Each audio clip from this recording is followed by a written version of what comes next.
Member for Newcastle. The question is the bill be now read a second time, and I call the member for Melbourne.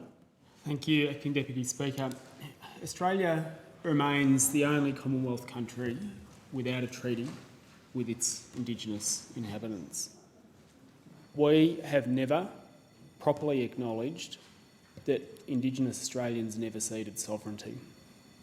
We've never properly acknowledged that what we call settlement was accompanied by violence, at times and in places extremely brutal.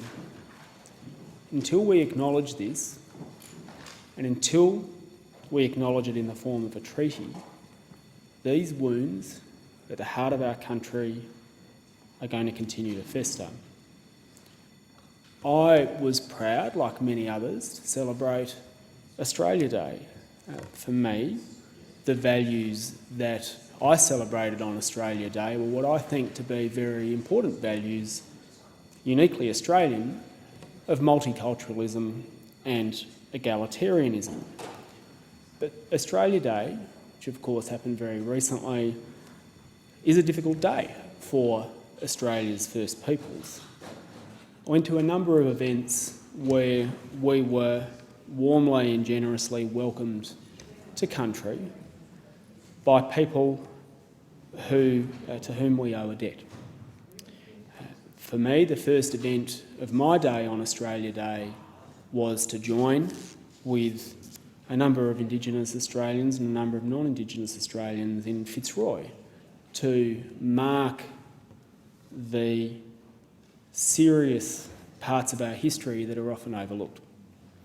And I long for the day when everyone in this country can celebrate Australia Day, when it is a day that we mark not only those values of multiculturalism and egalitarianism that bind us all together, but that it also becomes a day that our first Australians can celebrate because we are celebrating a treaty. But at least we're taking a step towards recognising Indigenous Australians in the Constitution. And at least we're able to debate this legislation this week. And it is appropriate that we're debating it this week because part of closing the gap on Aboriginal health is taking steps to improve social and emotional well-being. And an act of recognition is an important part of that work. The committee that looked into this bill heard significant evidence about the importance of recognition to well-being, and the comments of the Human Rights Commissioner are particularly relevant today. The Human Rights Commissioner focused on how a lack of recognition impacts on the social and emotional well-being of Aboriginal and Torres Strait Islander people, particularly young people.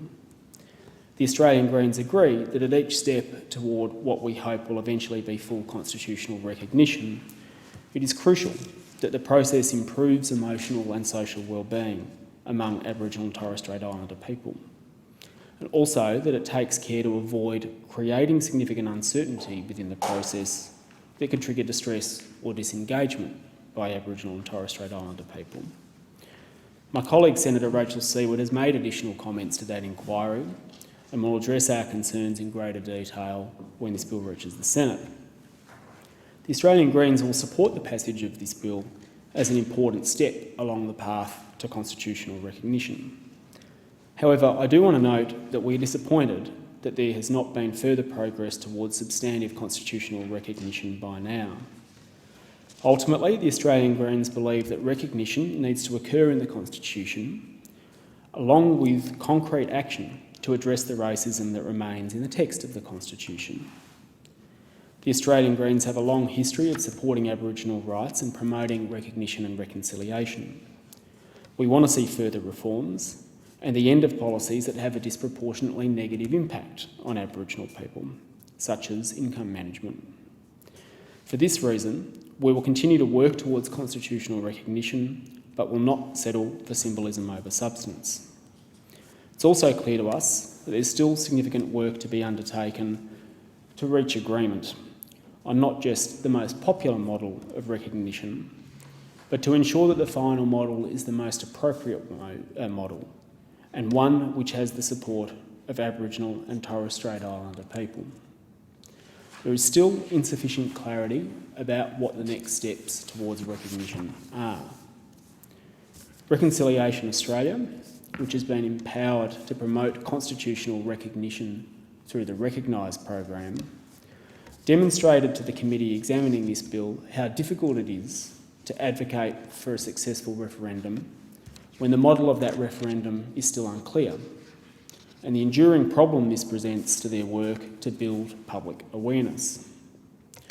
Although the bill provides the trigger for a review that will investigate the way towards constitutional recognition after 1 year, it is clear that there will also need to be significant multi-party commitment and leadership in order to build the understanding and excitement of the Australian people to get behind an important history-making campaign to say yes to recognition and no to racism.